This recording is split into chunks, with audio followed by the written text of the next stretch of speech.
మంచిది ప్రియులారా, దేవుని వాక్యాన్ని ధ్యానం చేసుకుందాం. ఎఫెసీలకు రాసిన పత్రిక 5వ అధ్యాయము 2వ వచనాన్ని ధ్యానం చేద్దాం. ఎఫెసీలకు రాసిన పత్రిక 5వ అధ్యాయము 2వ వచనం. క్రీస్తు మిమ్ములను ప్రేమించి పరిమళ వాసనగా ఉండుటకు మన కొరకు తన్ను తాను దేవునికి అర్పణముగాను బలిగాను అర్పించుకొనేను. అలాగునని మీరును ప్రేమ కలిగి నడుచుకొనుడి. చాలండి. ఇక్కడ అపోస్తుడైన పౌలు చెప్పుచున్న మాట ఏంటంటే, క్రీస్తు ప్రభులు వారు మనల్ని ప్రేమించాడు. ఏం చేశాడు? క్రీస్తు ప్రభులు వారు మనల్ని ప్రేమించాడు. ఎందుకు ప్రేమించాడు అంటే, ఆయన మనల్ని అంతగా ప్రేమించటానికి కారణం ఏంటో తెలుసా? దేవుని ప్రజలమైన మన జీవితాల్లో మనము పరిమళ వాసనగా ఉండాలని. ఏ వాసనగా? పరిమళ వాసనగా ఉండుటకు మన కొరకు తను తాను దేవునికి అర్పణగాను బలిగాను అర్పించుకున్నవాడుగా ఉన్నాడు. యేసుక్రీస్తు ప్రభువారి యొక్క ఉద్దేశం ఏంటయ్యా అంటే, ఆయన మనల్ని ఎందుకు ప్రేమించాడయ్యా అంటే, ఎందుకు తన్ను తాను అర్పణగాను బలిగాను అర్పించుకున్నాడు అంటే, నీవు నేను కూడా పరిమళ వాసన రావాలని. ఏ వాసన? ఏ వాసన రావాలని? పరిమళ వాసన రావాలని తన్ను తానే అర్పణగాను బలిగాను అర్పించుకున్నవాడగా ఉన్నాడు. ఒకప్పుడు మనము పాపములు ఉండగా, ఎక్కడ ఉండగా? పాపములు ఉండగా, పాపముల చేత అపరాధముల చేత చచ్చిన వారుగా ఉన్నాం. ఇప్పుడు చచ్చిన వారి దగ్గర ఏమొస్తుంది అంటే దుర్వాసన. ఏ వాసన? దుర్వాసన వస్తుంది. ఇదే ఎఫెసీలకు రాసిన పత్రిక 2వ అధ్యాయంలో అంటాడు. చూడండి, మొదటి వచనంలో, మీ అపరాధముల చేత పాపముల చేతను మీరు చచ్చిన వారై ఉండగా ఆయన మిమ్మును క్రీస్తుతో కూడా బ్రతికించెను. ఆమేన్. మనం ఏమై ఉన్నాం? గతంలో అపరాధముల చేత పాపముల చేత చచ్చిన స్థితిలో ఉన్నాం. అంటే చనిపోయిన వాడు ఏమవుతాడో తెలుసా? దుర్వాసన వస్తాడు. ఏ వాసన వస్తాడు? దుర్వాసన వస్తాడు. కానీ క్రీస్తు ప్రభుల వారి ద్వారా ఆయన ఏం చేశాడు తెలుసా? మనలను బ్రతికించిన వాడగా ఉన్నాడు. యేసుక్రీస్తు ప్రభువారు మనల్ని బ్రతికించటానికి, మన జీవితంలో జీవాన్ని ఇవ్వటానికి, సమృద్ధి అయిన జీవాన్ని మనకి అనుగ్రహించటానికి ఆయన సిలువలో ప్రాణాన్ని పెట్టిన వాడగా ఉన్నాడు. ఏం పెట్టిన వాడుగా ఉన్నాడు? ప్రాణాన్ని పెట్టి, ఆయన ప్రాణాన్ని మన కోసం త్యాగం చేసి మనకి ఏమి ఇచ్చాడో తెలుసా? జీవాన్ని ఇచ్చిన వాడగా ఉన్నాడు. ఏమిచ్చాడు? జీవాన్ని ఇచ్చాడు. ఇప్పుడు బ్రతుకుతున్న మనం, జీవం కలిగిన మనం ఏం కలిగి ఉండాలి అంటే సువాసన కలిగి ఉండాలి. ఏ వాసన? అందరూ చెప్పాలి. సువాసన కలిగి ఉండాలని తన్ను తానే బలిగాను అర్పణగాను అర్పించుకున్నవాడగా ఉన్నాడు. దేవుని క్రీస్తు ప్రభు వారి యొక్క సంకల్పం ఏంటో తెలుసా?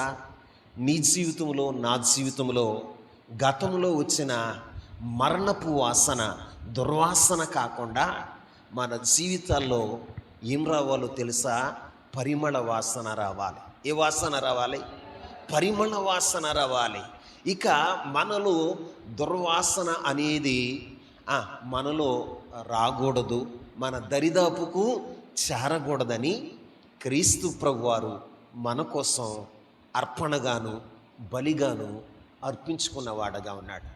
ఈ రోజున మరి మన జీవితంలో రక్షింపబడిన మనం, బాప్తిస్మం తీసుకున్న మనం, క్రీస్తు ప్రభువారిని అనుసరిస్తున్న మనం, ఆయన శరీర రక్తాల్లో పాలిభాగస్తులు అవుతున్న మనం, ఒక సహవాసంలో కలిగి ఉన్న మనం మరి పరిమళ వాసన వస్తున్నామా? నిజంగా పరిమళ వాసన అనేది ఏమిస్తుందో తెలుసా? మన మనసుకు నెమ్మదినిస్తుంది, మన మనసుకు ఆహ్లాదకరమైనటువంటి మనోహరమైనటువంటి ఉత్సాహాన్ని ఇచ్చేదిగా ఉంటుంది. ఆమేన్. మరి మన జీవితంలో నిజంగా పరిమళ వాసన రాగలుగుతున్నామా? పరిమళ వాసన రాగలుగుతున్నామా? నిజంగా క్రీస్తు ప్రభువారు నీ కొరకు ఎందుకు ప్రాణం పెట్టాడు? క్రీస్తు ప్రభువారు ఎందుకు నీ కోసం ప్రాణం పెట్టాడయ్యా అంటే నీవు పరిమళ వాసన రావాలని. ఏ వాసన? దుర్వాసన కాదు, దుర్వాసన కాదు, పరిమళ వాసన రావాలి. అంటే పరిమళ వాసన ఏమిస్తుందో తెలుసా? నెమ్మదినిచ్చేదిగా ఉంటుంది. పరిమళ వాసన ఏమి చేస్తుందో తెలుసా? ఉత్తేజాన్ని ఇచ్చేదిగా ఉంటుంది. ఏమిస్తుంది? ఉత్తేజాన్ని కలగచేసేదిగా ఉంటుంది. మీరు చూడండి, ఎప్పుడైనా జాస్మిన్ వాసన చూసారా? జాస్మిన్ అంటే మల్లెపూలు. ఏంటండి? మల్లెపూల వాసన చూసినప్పుడు ఎలా ఉంటుంది? చాలా మధురంగా ఉంటుంది. ఎలా ఉంటుంది? మధురంగా ఉంటుంది. ఆ వాసన ఏం చేస్తుందో తెలుసా? ఉత్సాహాన్ని కలగచేస్తుంది. ఏం కలగచేస్తుంది? సంతోషాన్ని కలగచేస్తుంది. మరి మన జీవితాలు ఇతరులకు నెమ్మదిని కలగ చేయగలుగుతున్నాయా? మన జీవితాలు ఇతరులకు సంతోషాన్ని ఇవ్వగలుగుతున్నాయా? ఈరోజున ఆలోచన చేయండి. ఎవరైనా నీ ద్వారా ఉజ్జీవింపబడుతున్నారా? ఆలోచన చేయాలి. అసలు యేసుక్రీస్తు ప్రభువారు ఇంతగా కలువరి శిలువలో శ్రమ నుండి మన కొరకు ప్రాణాన్ని పెట్టడానికి కారణం ఏంటి తెలుసా? నీ నుండి నా నుండి దేవుడు ఆశించింది ఏంటో తెలుసా? మనలో ఉన్న దుర్వాసన తొలగిపోయి సువాసన రావాలని. ఏ వాసన? సువాసన రావాలని. మరి ఈ రోజున ఎంతమందిలో ఈ సువాసన వస్తుంది? ఎంతమందిలో ఈ సువాసన వస్తుంది? నిజంగా సువాసన ఏం చేస్తుందో తెలుసా? మన జీవితాలకు మంచి వాసన మన జీవితాల్లో నెమ్మదినిచ్చేదిగా ఉంటుంది, ఉత్సాహాన్ని ఇచ్చేదిగా ఉంటుంది. మన జీవితాల్లో ఏం చేస్తుందో తెలుసా? అది మన మనస్సుకు నెమ్మదినిచ్చేదిగా ఉంటుంది. మరి మన జీవితాల ద్వారా ప్రభు కోరుకునేది ఏంటో తెలుసా? ఒకటి, దేవునికి సంతోషాన్ని కలగచేయాలి. దేవుడు నిన్ను చూస్తున్నప్పుడు నీ నుండి వస్తున్న సువాసన ఎలా ఉండాలో తెలుసా? ఇతరులకు నెమ్మది కలగచేసేదిగా ఉండాలి. ఏం కలగచేయాలి? నెమ్మది కలగచేయాలి. మరి కలగచేస్తుందా? బైబిల్లో ఒక మాట రాయబడి ఉంది. యెషయా గ్రంథం 11వ అధ్యాయం 3వ వచనాన్ని చదువుదాం. యెషయా గ్రంథం 11వ అధ్యాయం 3వ వచనం.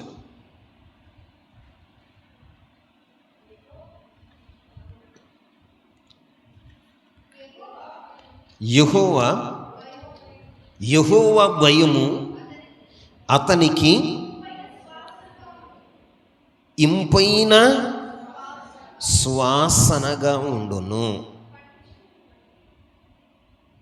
కంటి చూపును బట్టి అతడు తీర్పు తీర్చడు, తాను వినున దానిని బట్టి విమర్శ చేయడు. నీతిని బట్టి బీదలకు తీర్పు తీర్చును, భూనివాసులలో దీనులైన వారికి యథార్థంగా విమర్శ చేయును. చాలండి. ఇక్కడ ప్రభు అయిన యేసుక్రీస్తు ప్రభు వారిని గురించి రాయబడి ఉంది. ఆ మాట ఏంటో తెలుసా? యెహోవా భయము అతనికి ఇంపైన సువాసనగా ఉంది. ఇంపైన సువాసన ఏది అంటే తండ్రి యొక్క భయం.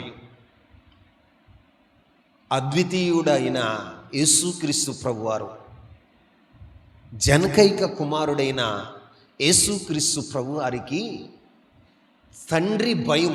ఏ భయము? తండ్రి భయము ఎలా ఉందో తెలుసా? ఇంపైన సువాసనగా ఉందట. ఎలా ఉంది? ఇంపైన సువాసనగా ఉందట.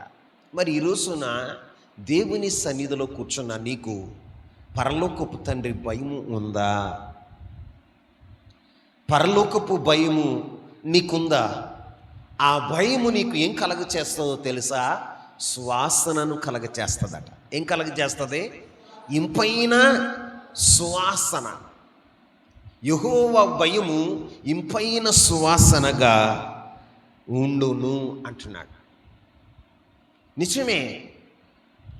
దైవికమైన భయం గుండెల్లో ఎవరి జీవితంలోనో అయితే ఉంటుందో వారు తండ్రి అయిన దేవునికి ఇంపైన సువాసనగా ఉండగలుగుతారు.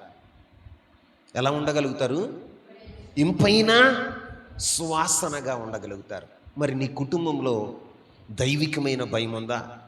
నీ వ్యక్తిగత జీవితంలో దైవికమైన భయం ఉందా?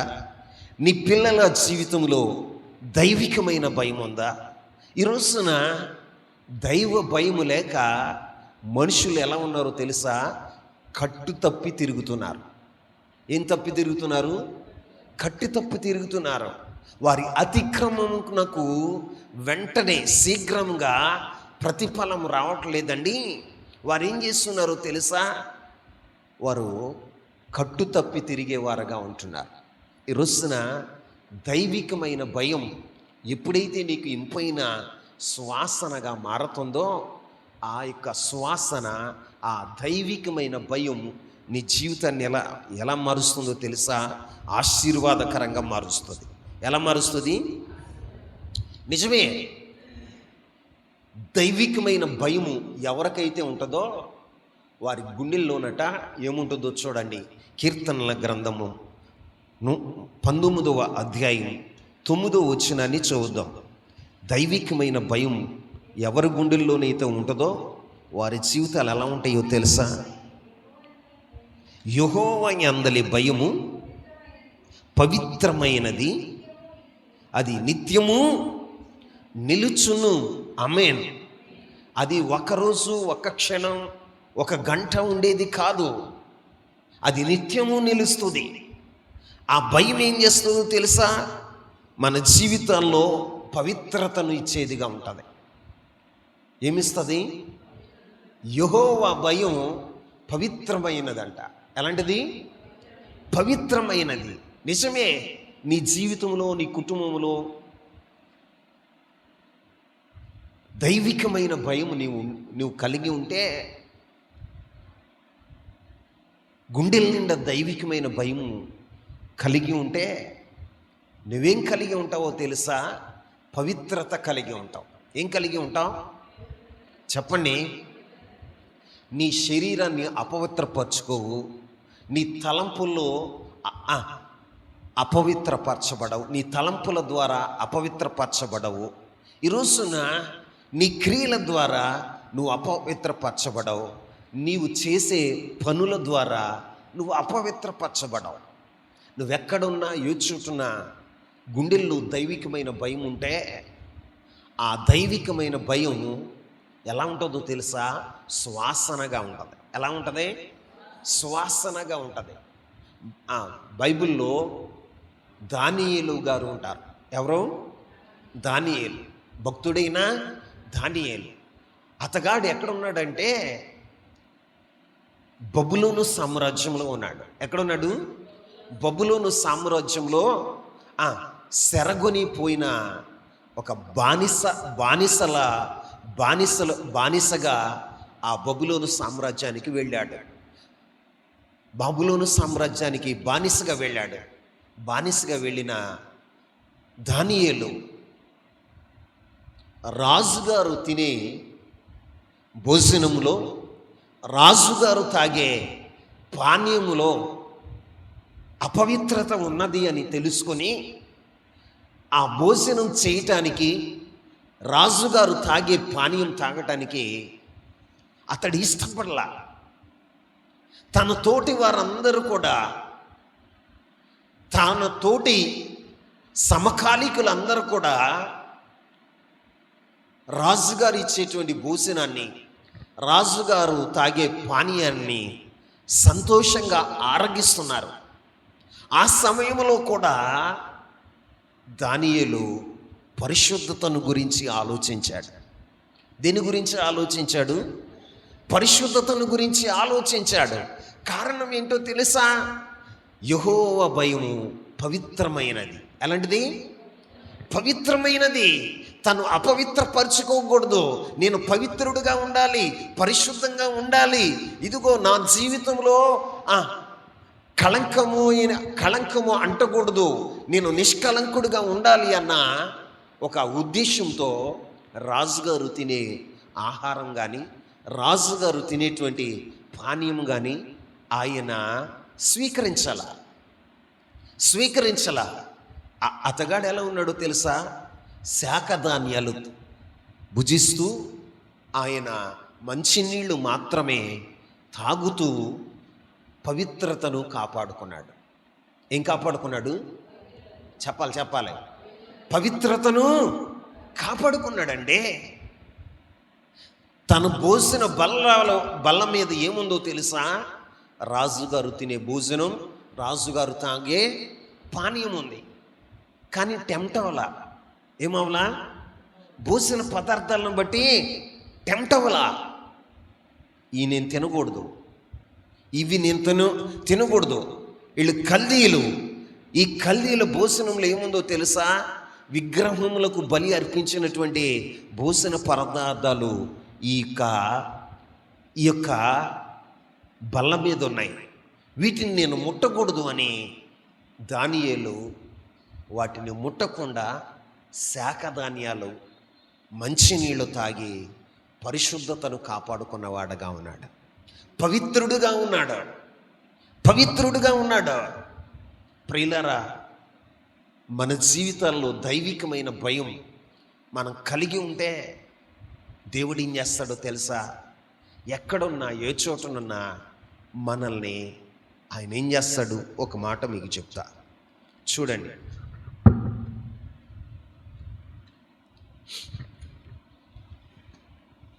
ముందుగా ఇంకొక మాట మనం చూద్దాం. 111వ కీర్తన 10వ వచనాన్ని చదవండి. 111వ కీర్తన 10వ వచనం. యెహోవా యందలి భయము జ్ఞానమునకు మూలము. దేనికి మూలమంట? జ్ఞానమునకు మూలమని ఇక్కడ కీర్తనకారుడు అంటున్నాడు. ఒక వ్యక్తి జ్ఞాన సంపన్నుడు అవ్వాలంటే, ఒక వ్యక్తి పవిత్రుడుగా ఉండాలి అంటే, ఆ వ్యక్తి యొక్క జీవితంలో ఏం కలిగి ఉండాలి అంటే యెహోవా భయము కలిగి ఉండాలి. ఏ భయము? పరలోకపు తండ్రి యొక్క భయము గుండెల్లో ఉన్నప్పుడు ఆ వ్యక్తి జ్ఞానవంతుడుగా ఉండగలుగుతాడు. ఆ వ్యక్తి ఎలా ఉండగలుగుతాడో తెలుసా? పవిత్రుడుగా ఉండగలుగుతాడు. ఎలా ఉండగలుగుతాడు? పవిత్రుడుగా ఉండగలుగుతాడు.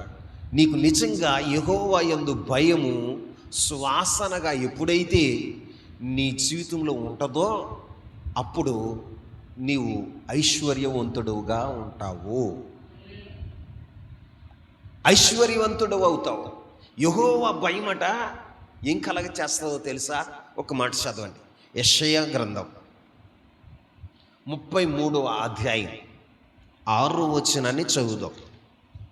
యెషయా గ్రంథము 33వ అధ్యాయము 6వ వచనం.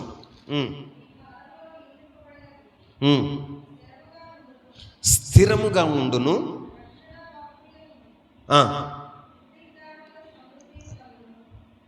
నీ కాలములో నియమించబడినది స్థిరముగా ఉండును. రక్షణ బాహుళ్యమును బుద్ధి జ్ఞానముల సర్వసమృద్ధియు కలుగును. యెహోవా భయము వారికి ఐశ్వర్యము. ఆమేన్ చెప్పండి. ఏమవుతుంది? ఐశ్వర్యం. యెహోవా భయమట వారు ఐశ్వర్యంగా ధరించారట. ఎలా ధరించారు? ఐశ్వర్యంగా ధరించారు.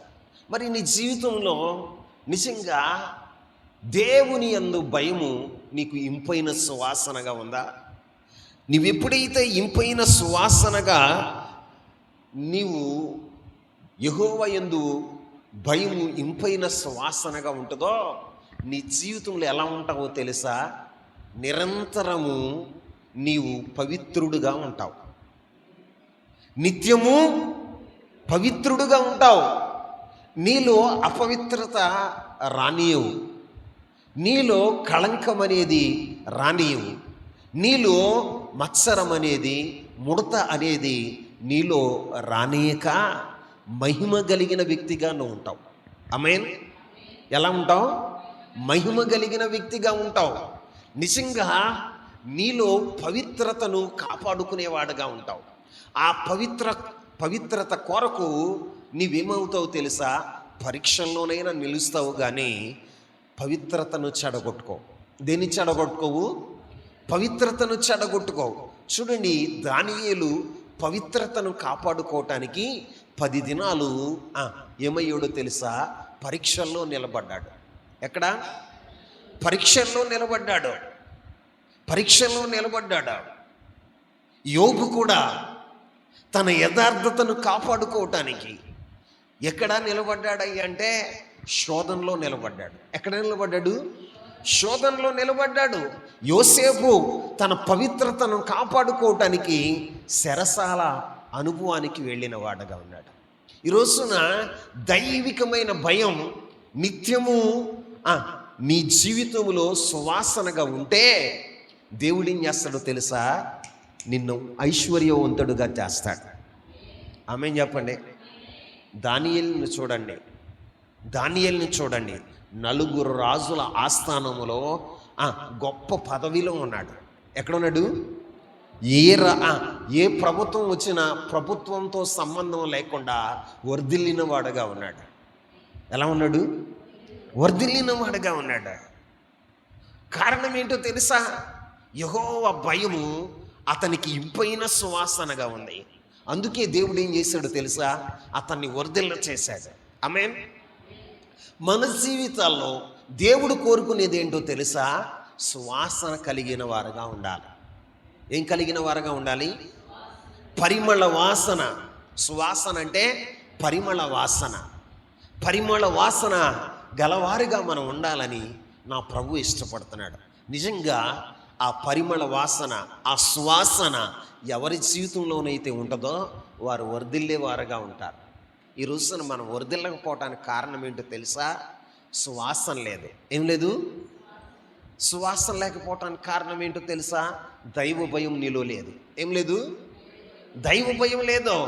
దైవ భయాన్ని ఎవరైతే సువాసనగా అలంకరించుకుంటారో, యెహోవా భయము నీకు ఎప్పుడైతే సువాసనగా ఉంటుందో నిన్ను దేవుడు ఏం చేస్తాడో తెలుసా?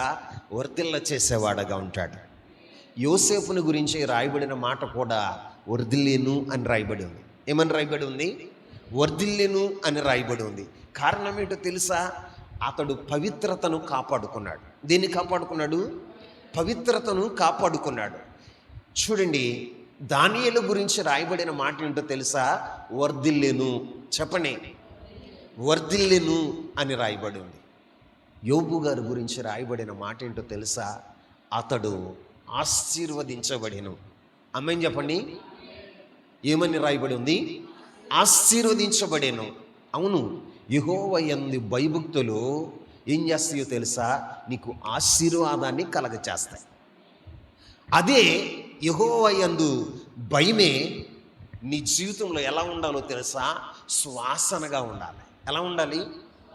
ఇతగాడ దేవునికి భయపడేవాడు, ఈమెన దేవునికి భయపడేది. ఇదిగో అపవిత్రమైన మాట మాట్లాడటానికి, ఇదిగో అపవిత్రమైన కార్యాలు చేయటానికి, అపవిత్రమైన చూపులు చూడటానికి, ఈమె అపవిత్రమైనటువంటి ప్రదేశాలకి వెళ్ళటానికి భయపడుతూ ఉంటుంది. ఏం చేస్తుంది? భయపడుతుంది. దేవునికి భయపడతారా వారు? వారు విచ్చలవిడిగా మాట్లాడరు. వారు ఏది చేసినా దేవునికి భయపడుతూ పవిత్రతను కాపాడుకుంటూ వారి జీవితాల్లో మసులుకుంటారు అని నిన్ను గురించి ఒక సాక్ష్యం వస్తే అక్కడ నువ్వేమవుతున్నావో తెలుసా? సువాసనను పరిమళింపచేసేవాడగా ఉంటున్నావు. ఆమేన్. పరిమళింపచేసేవాడగా ఉంటున్నావు. పరిమళింపచేసేవాడగా ఉంటున్నావు. ఎందుకు నీ జీవితంలో పరిమళించలేకపోతున్నావు అంటే, నీ జీవితంలో దైవికమైన భయము గుండెల్లో లేదు. ఏం లేదు? దైవికమైన భయము గుండెల్లో లేదు. నీ జీవితంలో దైవికమైన భయము లేనప్పుడు నీకు ఒక సాక్ష్యం ఉండదు. ఏముండదు? సాక్ష్యం ఉండదు. నీవు పరిమళించవు. గుండెల నిండా దైవికమైన భయాన్ని నువ్వు కలిగి ఉన్నప్పుడే ఒక నిండైన సాక్ష్యాన్ని పొందగలుగుతాం. ఇతడు యథార్థవంతుడు, ఇతడు నమ్మకస్తుడు. ఎప్పుడొస్తుంది నీకు ఆ నమ్మకత్వం అంటే? దైవ భయం నీ గుండెల్లో ఉన్నప్పుడు. దైవ భయం లేనప్పుడు నీ జీవితంలో నువ్వు పరిమళించలేవు. అందుకే యేసయ్యను గురించి రాయబడిన మాట ఏంటో తెలుసా? యెహోవా భయము అతనికి ఇంపైన సువాసన. మరి నీకుందా? ఇంపైన సువాసన నీకు నీ ద్వారా దేవునికి రాగలుగుతుందా? ఒక మంచి సాక్ష్యాన్ని నువ్వు పొందుకోగలుగుతున్నావా? నీ బంధుమిత్రాదుల మధ్యన నీ ఉంటున్న ఈ గ్రామంలో మంచి సువాసన వెదజల్లేదానగా నువ్వు ఉన్నావా? దైవ భయం లేనటువంటి కుటుంబం, దైవ భయం లేనప్పుడు కుటుంబం ఎలా ఆశీర్వదించబడుతుంది? బైబిల్లో ఒక మాట రాయబడి ఉంది చూడండి.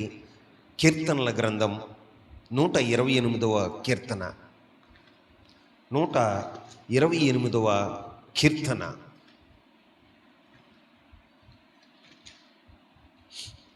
128వ కీర్తన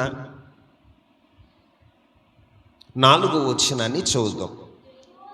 యెహోవా యందు భయభక్తుల గలవాడు ఎలాగూ ఆశీర్వదించబడును, సియోనులో నుండి యెహోవా నిన్ను ఆశీర్వదించును. ఆమేన్. ఏం చేస్తాడట? సియోనులో నుండి యెహోవా నిన్ను ఆశీర్వదించును. ఎవరిని? నిన్ను అంటే ఎవరినండి? యెహోవా యందు భయభక్తులు కలిగిన వారిని. యెహోవా యందు భయభక్తులు కలిగిన వారిని దేవుడు ఏం చేస్తాడో తెలుసా? సియోనుల నుండి ఆశీర్వదించేవాడగా ఉంటాడు. ఏం చేస్తాడు? సియోనుల నుండి ఆశీర్వదించేవాడగా ఉంటాడు. నీ జీవితంలో దైవికమైన భయం లేదనుకో, సంపాదిస్తావు. సంపాదన ఏమవుద్దో తెలుసా? సిల్లు సంచులో పడతాయి. ఎక్కడ పడుతుంది చెప్పండి? రాత్రి పగలు కష్టపడతావు కానీ దాన్ని నీవు అనుభవించలేవు. యెహోవా యందు భయభక్తులు కలిగి ఆయన త్రోవల యందు నడుచువాడు ధన్యుడు. అతడు నిశ్చయంగా తన చేతుల కష్టార్జితము తను అనుభవిస్తాడు. నీ కష్టార్జితం కూడా నువ్వు అనుభవించలేకపోవటానికి కారణం ఏంటో తెలుసా? దైవ భయం నీకు లేదు. ఏం లేదు? నేను చెప్పట్లేదు ఆ మాట, వాక్యం చెప్తుంది. నిజంగా దైవ భయం మీ కుటుంబాల్లో ఉంటే మీ కష్టార్జితాన్ని మీరే అనుభవిస్తారు. పరాయి వాడు ఎవరు అనుభవించరు. ఈ రోజున ఆయన ఏం చేస్తాడు? నీ కష్టార్జితం నువ్వు అనుభవించేటట్లుగా చేస్తాడు. నువ్వెలా ఉంటావో తెలుసా? స్త్రీలైన మీరు ఫలించేడి ద్రాక్షవల్లిలాగా ఉంటారు. ఎలా ఉంటారు చెప్పాలి? ఫలించేడి అంటే సంతోషాన్నిచ్చే సంఘంగా, సంతోషాన్నిచ్చే స్త్రీలుగా మీరు ఉండగలుగుతారు. దైవ భయం లేనప్పుడు మీ వలన సంతోషం ఉండదు. ఏముండదో చెప్పండి? సంతోషం ఉండదు. మిమ్మల్ని బట్టి దుఃఖం, మిమ్మల్ని బట్టి అవమానం, మిమ్మల్ని బట్టి ఏం కలుగుతుందో తెలుసా? తృణీకరణ. మిమ్మల్ని బట్టి ఏమవుతారో తెలుసా? హేళన చేయబడతారు. యెహోవా యందు భయభక్తులు కలిగిన స్త్రీ కొనియాడబడుతుందట. ఏమవుతుంది? కొనియాడబడుతుంది. కానీ దైవ భయం లేనటువంటి స్త్రీ ఎలా ఉంటుందో తెలుసా? భర్తకి అవమానాన్ని తెచ్చేదిగా ఉంటుంది. ఏం తెచ్చేదిగా ఉంటుంది? అవమానాన్ని తెచ్చేదిగా ఉంటుంది. భర్త యొక్క తలను దించేదిగా ఉంటుంది. యెహోవా యందు భయభక్తులు లేనిది ఎలా ఉంటుందో తెలుసా? ఫలింపు ఉండదు. ఏముండదు? ఫలభరితమైన జీవితం ఉండదు. ఎలా ఉంటుంది అంటే కిరీటాన్ని నేలకేసే నేల మీద పడవేసినదిగా ఉంటుంది. అవహేళన. ఈరోజున్న చూడండి, చాలామంది స్త్రీలు భయం ఉండదు. ఏముండదు? భయం ఉండదు. కానీ బైబిల్లో రాయబడిన మాట, యెహోవా యందు భయభక్తులు కలిగిన స్త్రీ ఎలా ఉంటుందో తెలుసా? ఫలించడి ద్రాక్షావళి వలె ఉంటుంది. ఎలా ఉంటుంది? ఫలభరితమైన ద్రాక్షావళి అంటే సంతోషాన్నిచ్చే ద్రాక్షావళిలా ఉంటుంది. ద్రాక్షావళిలా ఉంటుంది. సంతోషాన్నిచ్చే ద్రాక్షావళి. మరి నీ జీవితంలో అలాగే ఉన్నావా? సంఘంలో నువ్వు అలాగే ఉన్నావా?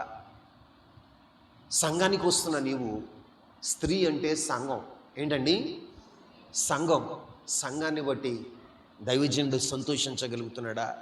సంఘాన్ని బట్టి దేవుడు పరలోకపు తండ్రి సంతోషించగలుగుతున్నాడా? ఎప్పుడు సంతోషిస్తాడు?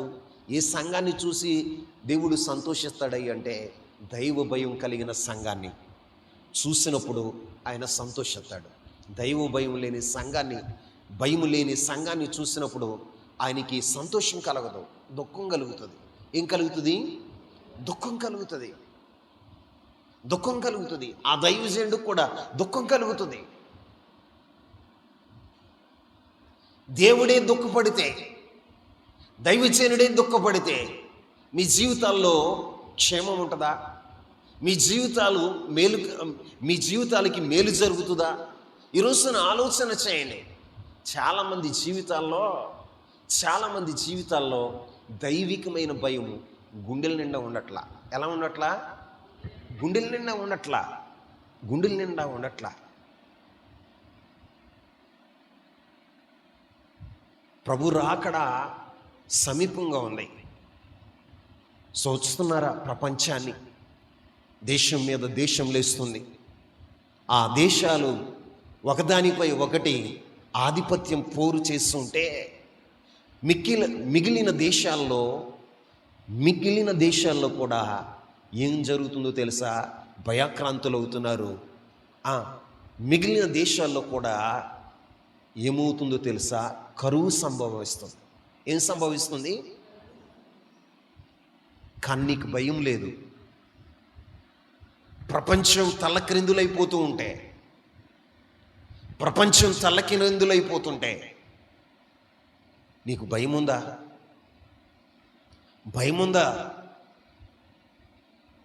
భయము లేని కోడి బజార్లో గుట్టి పెడుతుంది అన్నట్టుగా భయము లేకుండా విచ్చలవిడిగా బ్రతుకుతున్నారు. ఇందుకే నా ప్రభు ఆకాశానికి భూమికి మధ్యన వేలాడి నీకోసం ప్రాణం పెట్టింది. నువ్వు భయం లేకుండా తిరుగుతావా? నేనా? ఈరోజున ఆలోచన చేస్తున్నారా? యెహోవా భయము అతనికి ఇంపైన సువాసన. యెహోవా భయం ఇంపైన సువాసన. ఆ యెహోవా భయం ఏం చేస్తుంది? నిత్యము పవిత్రతను కలగజేస్తుంది. ఏం కలగజేస్తుంది? నిత్యము పవిత్రతను కలగచేస్తుంది. యెహోవా భయము జ్ఞానాన్ని ఇస్తుంది. ఏమిస్తుంది? జ్ఞానాన్ని అనుగ్రహించేదిగా ఉంటుంది. యెహోవా భయం ఏం చేస్తుందో తెలుసా? మనకి ఐశ్వర్యము కలగచేసేదిగా ఉంటుంది. ఆమేన్. ఆ భయమే మనల్ని సియోనులో నుండి దేవుడు ఆశీర్వదించేటట్లుగా చేసేది ఏంటో తెలుసా? దేవుని యందలి భయభక్తులు. ఆమేన్. అందుకే ప్రభు అయిన యేసుక్రీస్తు ప్రభువారు మనము పరిమళ వాసనగా ఉండటానికి, ఏ వాసనగా అంటే యెహోవా భయము కలిగిన వారిగా ఉండటానికి ఆయన బలిగాను అర్పణగాను అర్పించుకున్నాడు. అసలు నీ కోసం ఎందుకు ప్రాణత్యాగం చేశాడో నువ్వు గుర్తిస్తే ఆ దిశగా నువ్వు అడుగులు వేస్తావు. ఆ దిశగా నువ్వు అడుగులు వేస్తావు. ఆయన ఎందుకు ప్రాణాన్ని పెట్టాడంటే నీవు నేను పరిమళ వాసన రావాలని. ఏ వాసన? పరిమళ వాసన. దుర్వాసన కాదు, చచ్చిన వాసన కాదు, పరిమళ వాసన రావాలని ఆయన మన కొరకు ప్రాణం పెట్టిన వాడుగా ఉన్నాడు. ఆమేన్. ఆ వాసన రావాలి అంటే మనము యెహోవా భయం కలిగిన వారుగా ఉండాలి. 2, మన జీవితంలో సువాసన రావాలి. సువాసన ఎక్కడ రావాలి, ఎలా రావాలి అంటే మరో మాట మీకు చెప్తాను. చూడండి, బైబిల్లో నుంచి మరొక మాట మనం చదువుతాం.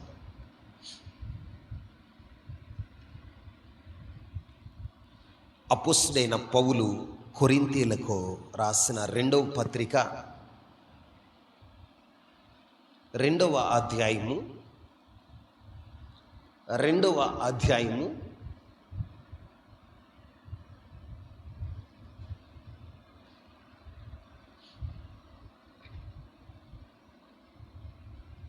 15వ వచనాన్ని చదువుదాం. అమ్మా, రక్షింపబడు వారి పట్లను నశించు వారి పట్లను మేము దేవునికి క్రీస్తు సువాసనై ఉన్నాము. అమ్మని చెప్పండి. రక్షింపబడిన వారి పట్లను నశించు వారి పట్లను మేము దేవునికి క్రీస్తు సువాసన అయి ఉన్నాం. ఆమేన్. క్రీస్తు యొక్క సువాసన అయి ఉన్నాము అంటున్నాడు. ఎవరి పట్ల అండి? నశించుచున్న వారి పట్లను బడుచున్న వారి పట్ల కూడా మేము ఎలా ఉన్నాం తెలుసా? దేవునికి క్రీస్తు సువాసన అయి ఉన్నాం. ఆమేన్. ఏ సువాసన? క్రీస్తు యొక్క సువాసన. క్రీస్తు సువాసన. క్రీస్తు ప్రభువారు సువాసన రావటానికి ఆయన ఏం చేశాడో తెలుసా? భూమి మీద ప్రేమను చూపాడు. ఏం చూపాడు చెప్పాలి? క్రీస్తు సువాసన అంటే క్రీస్తు యొక్క ప్రేమను మనము కూడా చూపేవారుగా ఉండాలి. ఎలా ఆయన సువాసనను వెదజల్లాడు అంటే ప్రేమ చేత. ఎలాగా? ప్రేమ చేత. లోకములో యేసుక్రీస్తు ప్రభువారు ఈ లోకాన్ని ఎంతగానో ప్రేమించిన వారి కొరకు ప్రాణాన్ని పెట్టి సువాసనగా మారాడు. ఆయన ఎలా మారాడు? సువాసనగా మారాడు. ఆయన ప్రేమ చేత పరిమళించిన వాడు అన్నాడు. ఆమేన్ చెప్పండి. దేని చేత పరిమళించాడు? ప్రేమ చేత పరిమళించాడు. ఇప్పుడు నీవు నేను కూడా ఎలా ఉండాలి అంటే బడుచున్న వారి పట్లను నశించుతున్న వారి పట్లను దేవునికి మనం ఎలా ఉండాలో తెలుసా? క్రీస్తు సువాసన అయి ఉండాలి. ఆమేన్.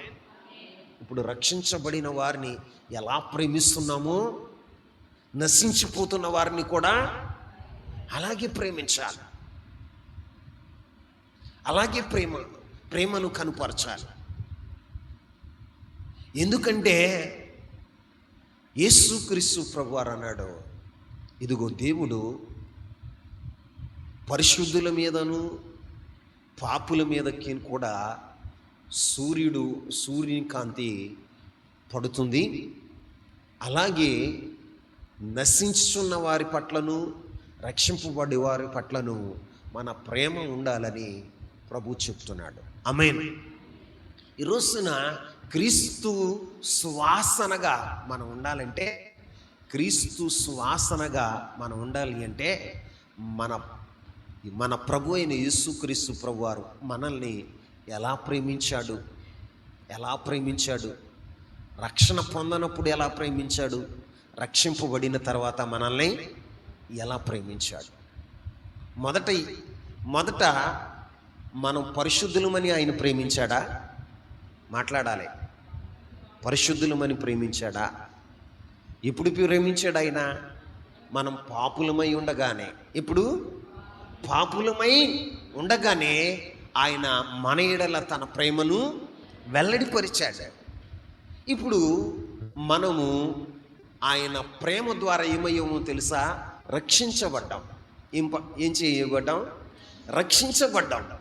ఇప్పుడు మొదట మనం నశించుచున్న జాబితాలో ఉన్నాం. ఏ జాబితాలో ఉన్నాం? నశించుచున్న జాబితాలో ఉన్నాం. కానీ నశించిన మనలను వెదకి రక్షించటానికి ఆయన దిగి వచ్చిన వాడగా ఉన్నాడు. ఆమేన్. నశించిన దాన్ని వెదకి రక్షించటానికి దిగి వచ్చిన వాడగా ఉన్నాడు. అంటే మన పట్ల ఏం చూపాడు? ప్రేమను చూపాడు. ఆమేన్. చూపాడు. 2, ఆయన రక్షింపబడిన తర్వాత మన మీద ఏం చూపుతున్నాడు తెలుసా? ప్రేమను చూపుతున్నాడు. ఏం చూపుతున్నాడు? ప్రేమను చూపుతున్నాడు.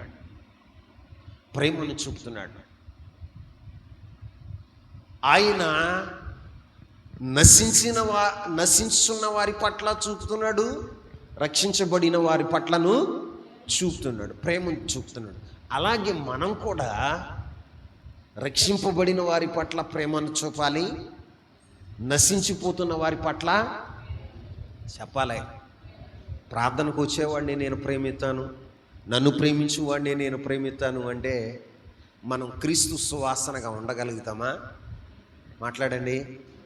క్రీస్తు సువాసనగా మనము ఉండగలుగుతామా? మనము క్రీస్తు సువాసనగా ఉండాలి అంటే రక్షించబడిన వారి పట్ల ఎంత ప్రేమ చూపుతున్నామో నశించిపోతున్న వారి పట్ల కూడా అంతే ప్రేమ చూపాలి. ఆమేన్. నిజమేనండి.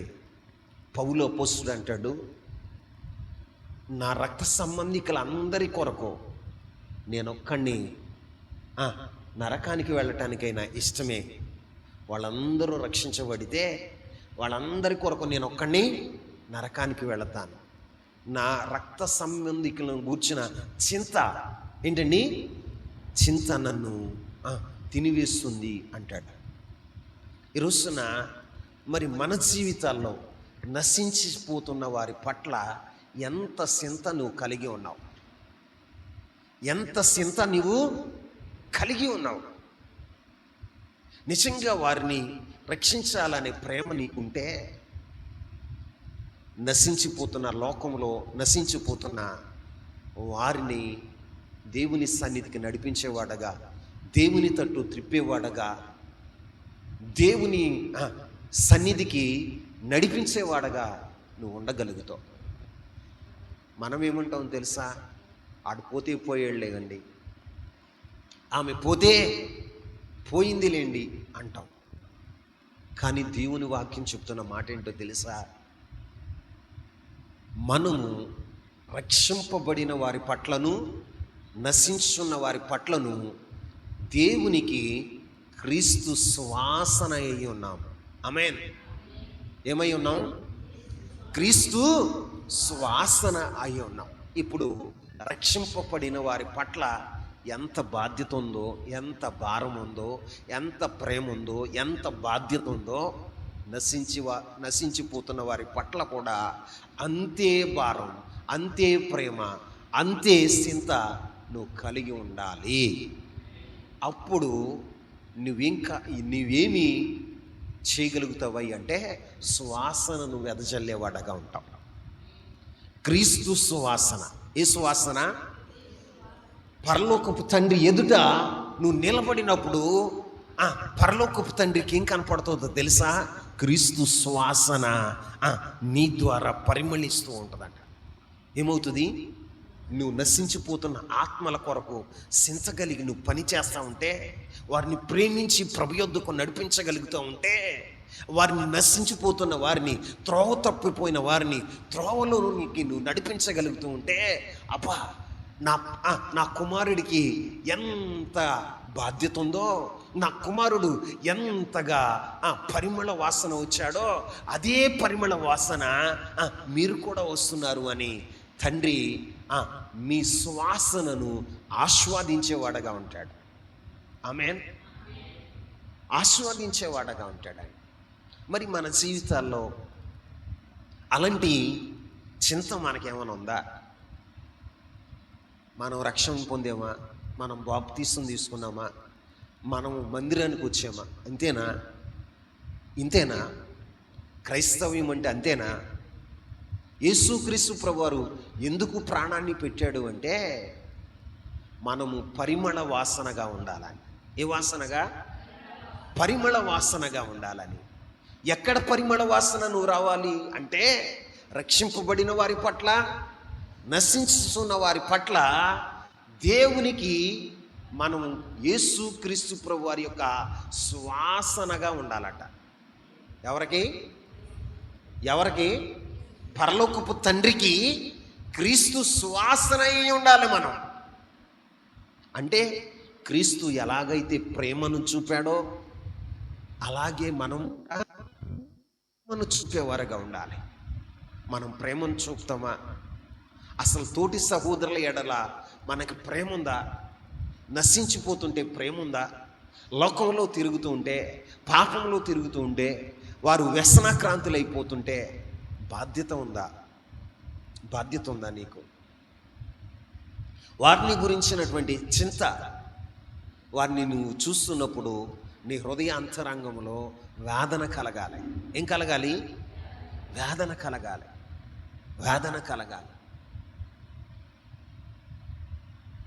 కలగాలి. నిన్ను హింసించే వారైనా, దూషించే వారి కొరకైనా నువ్వేం చేయాలో తెలుసా? వేదనతో వారి కొరకు ప్రార్థన చేసేవాడుగా ఉండాలి. ఏమని? ప్రభువా, వారిని క్షమించు, వారికి మారు మనసు దయచేయి. వారు నశించిపోవాలని కాదు. అప్పుడు నీవు క్రీస్తు సువాసనను కనుపరచలేవు.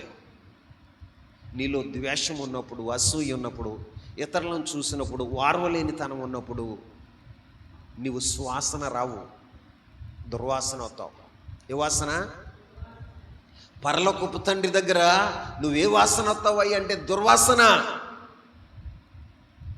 కానీ పౌలు గారు అంటాడు కొరింథీయులకు రాసిన పత్రికలో, మేము రక్షింపబడిన వారి పట్లను, నశించున్న వారి పట్లను మేము దేవునికి క్రీస్తు సువాసన అయి ఉన్నాం. ఎంత గొప్ప మాట మాట్లాడుతున్నాడండి. మీకేమర్థం అవుతుందో నాకు తెలియదు, కానీ ఆ మాట నాకు అర్థమైనప్పుడు అయ్యా, నేనైతే సువాసన రావట్లేదు అని ప్రభు సన్నిధిలో నేను ఒప్పుకుంటున్నాను. ఎందుకయ్యా అంటే నన్ను ప్రేమించేవారిని నేను ప్రేమిస్తున్నాను, కానీ నన్ను ద్వేషించే వారిని నేను ప్రేమించలేకపోతున్నానయ్యా. రక్షింపబడిన వారి పట్ల చూపిన ప్రేమ, సంఘం పట్ల ఉన్న ప్రేమ, సంఘంలో లేని వారి పట్ల నేను చూపలేకపోతున్నానయ్యా అని నా హృదయాంతరంగంలో వేదన కలిగిందండి. ఆ మాట నాకు అర్థమైనప్పుడు, అయ్యా నేనైతే సువాసన రావట్లేదు అని దేవుని సన్నిధిలో ఒప్పుకున్నవాడుగా ఉన్నాను. మీరు ఎలా ఉన్నారో నాకు తెలియదు. పౌలు గారు అంటున్నాడు, మేమైతే రక్షింపబడి వారి పట్లను, నశించే వారి పట్లను తండ్రికి, దేవునికి, ఎవరికి? దేవునికి క్రీస్తు సువాసన అయ్యాడు. మరి క్రీస్తు ప్రేమను మనం కనపరచగలుగుతున్నామా? ఏదో వాక్యం విండి వెళ్ళిపోతాము, కానీ ఇవన్నీ మాకెందుకయ్యా అంటే, దేవుని ఎదుట నిలబడినప్పుడు నీవు పరిమళ వాసన రావు. ఏ వాసన అవుతావు తెలుసా? దుర్వాసన అవుతావు. దుర్వాసన వస్తున్న కళేబరాన్ని ఇంట్లో పెట్టుకుంటామా? మాట్లాడరా? చచ్చిపోయిన శవాన్ని ఇంట్లో పెట్టుకుంటామా?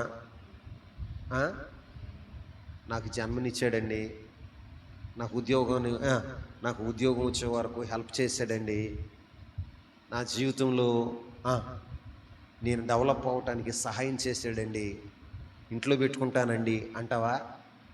మాట్లాడవే? మన కన్న తల్లిదండ్రులనైనా ఇంట్లో పెట్టుకుంటామా? ఎందుకయ్యా అంటే చనిపోయిన తర్వాత ఏమవుతారు? దుర్వాసన అవుతారు. దుర్వాసన వచ్చిన వారిని ఇంట్లో పెట్టుకుంటారా? మాట్లాడండి. పెట్టుకుంటామా? మరి పరలోకపు తండ్రి మనల్ని పరలోకంలో ఉంచుకుంటాడంటావా? మాట్లాడండి. లాజిక్ అర్థం చేసుకోండి. దేవుని ఎదుట మనం ఎలా ఉండాలో తెలుసా? పరిమళ వాసన రావాలి. ఏ వాసన? పరిమళ వాసన. ఆ పరిమళ వాసన ఎలా అవుతుంది అంటే, మన జీవితంలో మొట్టమొదటిగా దైవికమైన భయం కలిగి ఉన్నప్పుడు. 2, మనం ఇతరులను క్రీస్తు లాంటి ప్రేమతో ప్రేమించినప్పుడు. ఏ ప్రేమ?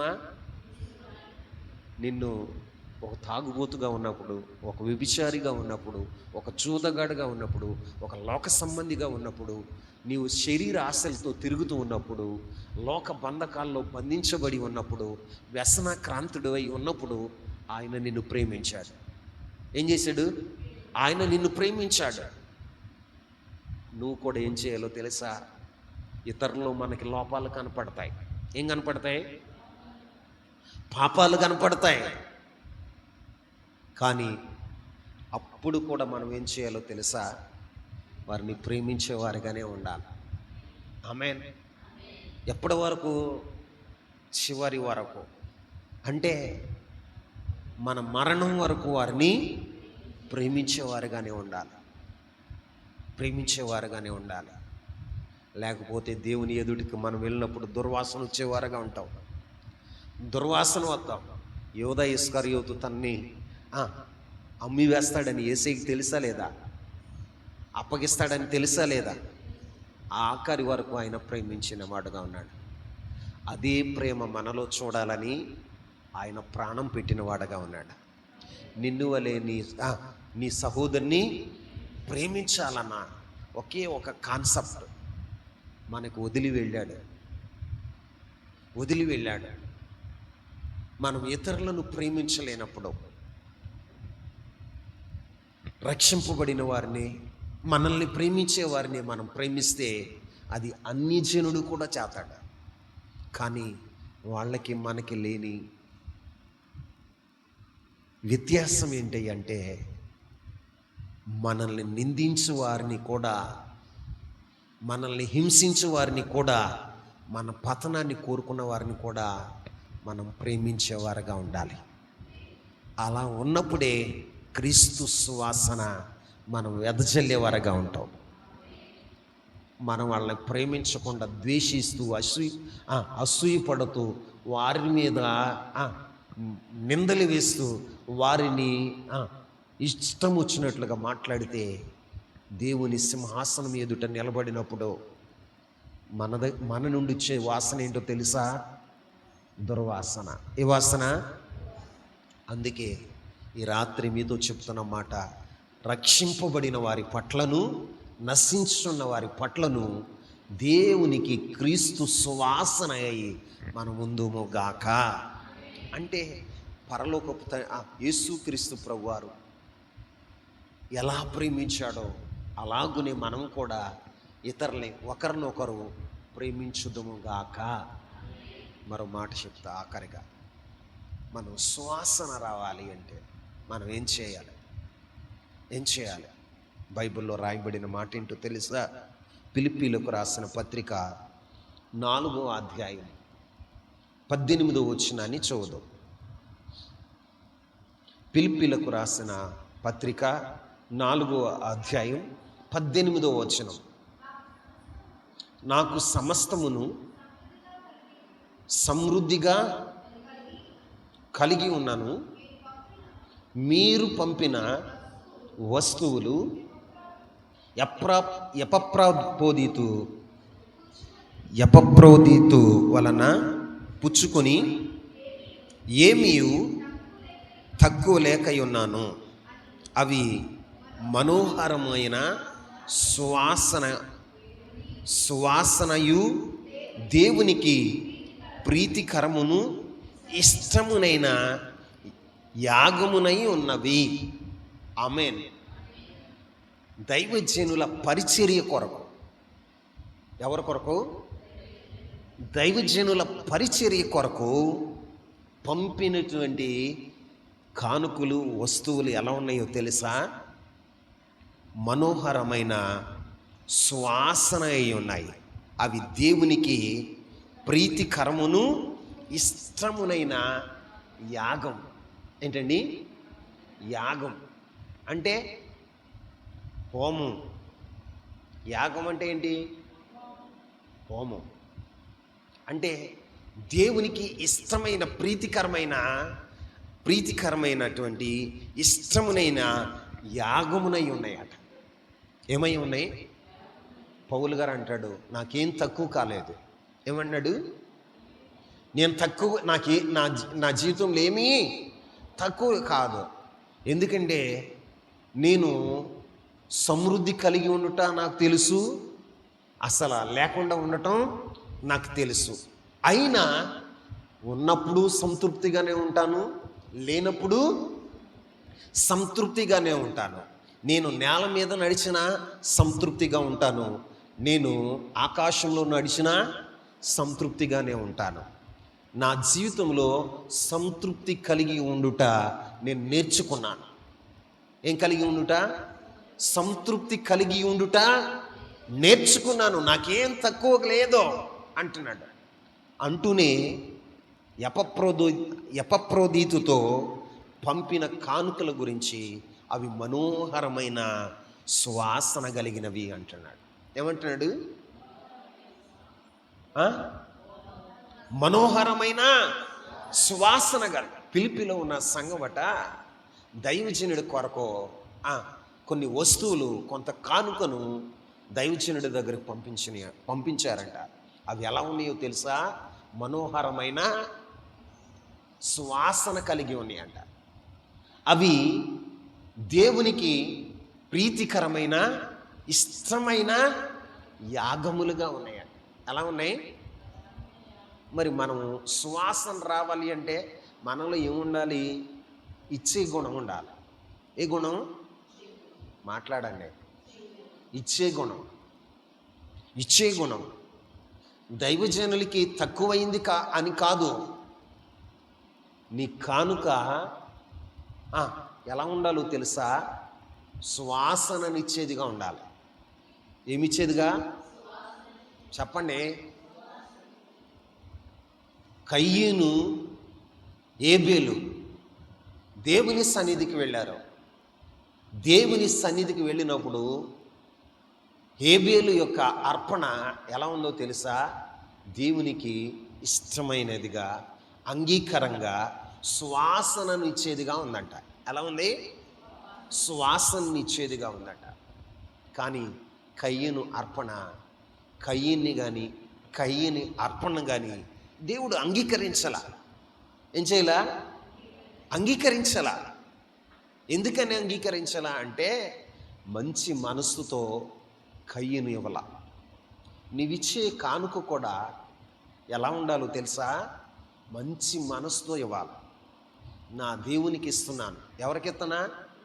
దైవసేవకుడు కాదు ఇచ్చేది, నువ్వు దేవుడికి. దేవుని సన్నిధికి వచ్చిన తర్వాత దేవుడు అంగీకరిస్తే అది నీకు ఆశీర్వాదకరంగా ఉంటుంది. ఆమేన్.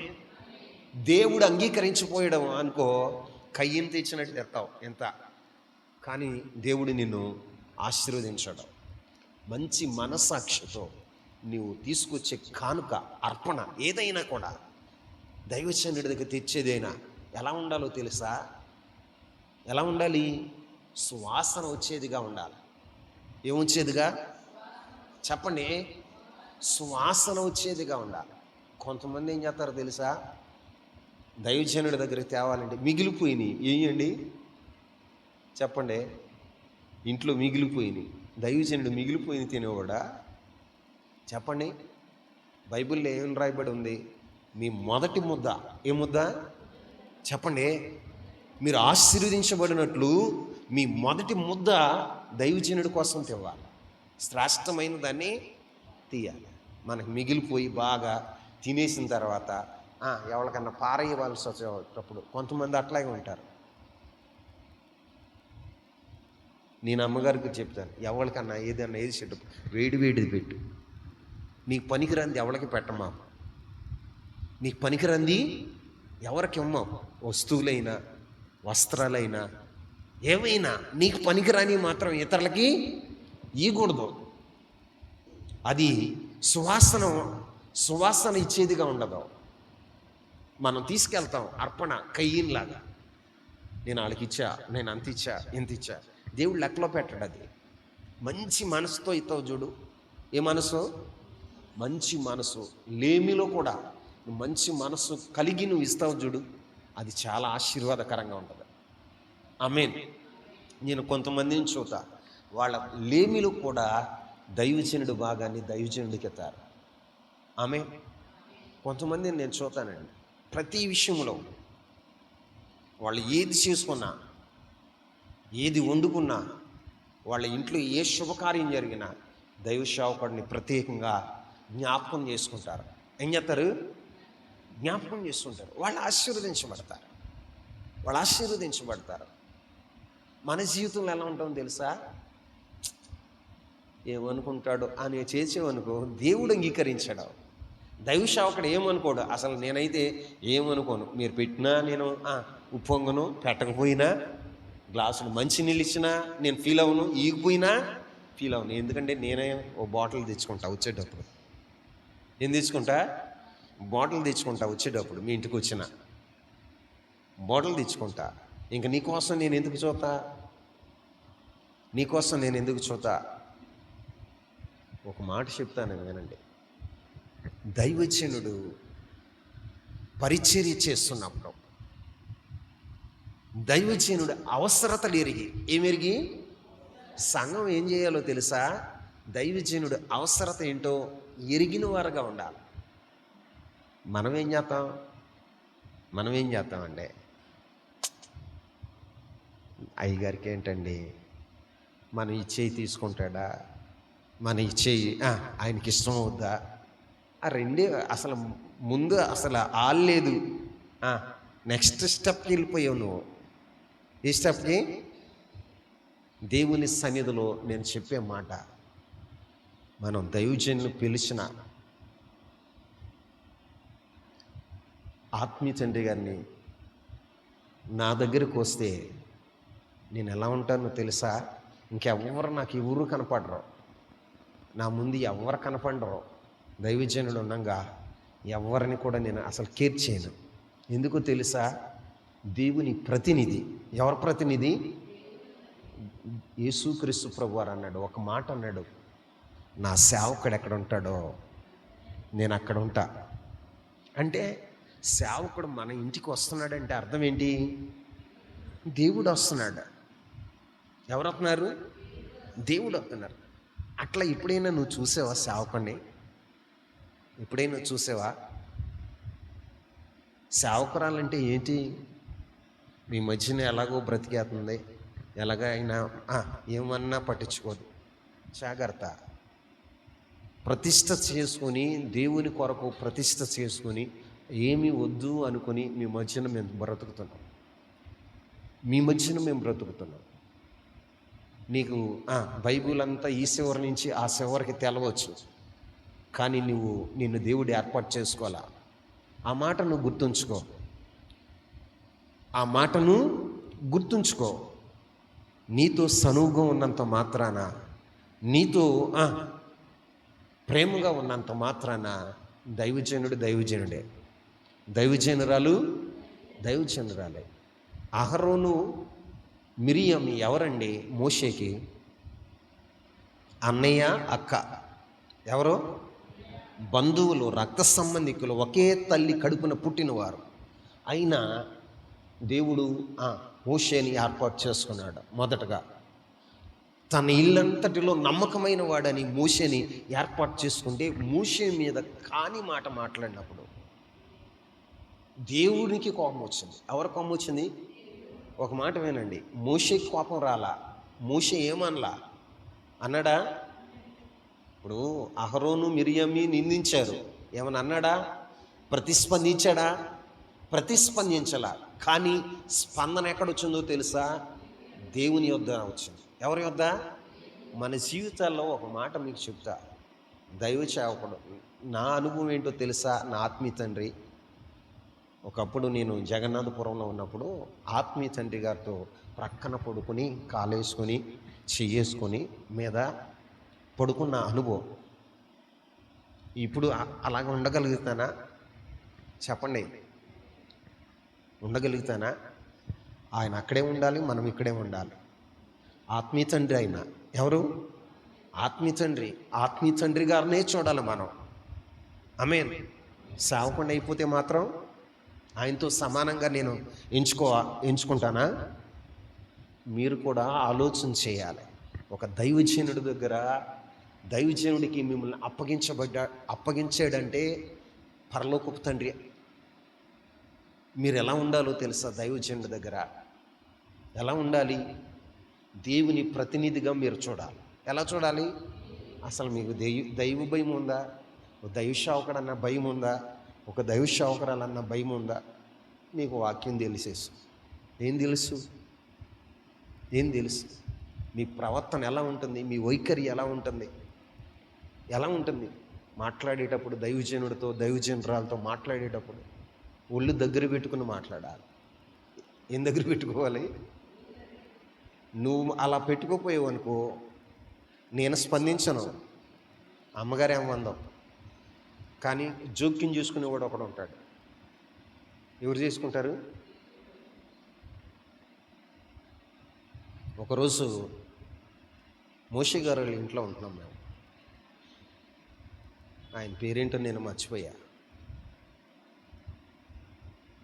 మా ప్రక్కనే వాళ్ళే ఉండేవాళ్ళు. ప్రక్క పోర్షన్లో వాళ్ళు అద్దెకొచ్చారు, మేము పక్కన మామూలుగా ఉంటున్నాం. వాళ్ళు అమ్మగారిని ఇష్టం వచ్చినట్టు మాట్లాడాడు. అమ్మగారు అంది, అయ్యా వాళ్ళు అలా మాట్లాడుతుంటే నువ్వు మాట్లాడవే అంది. మాట్లాడము, మౌనంగా ఉండు, మనం దేవుని సేవ చేస్తున్నాం, మౌనంగా ఉండు అని చెప్పాను.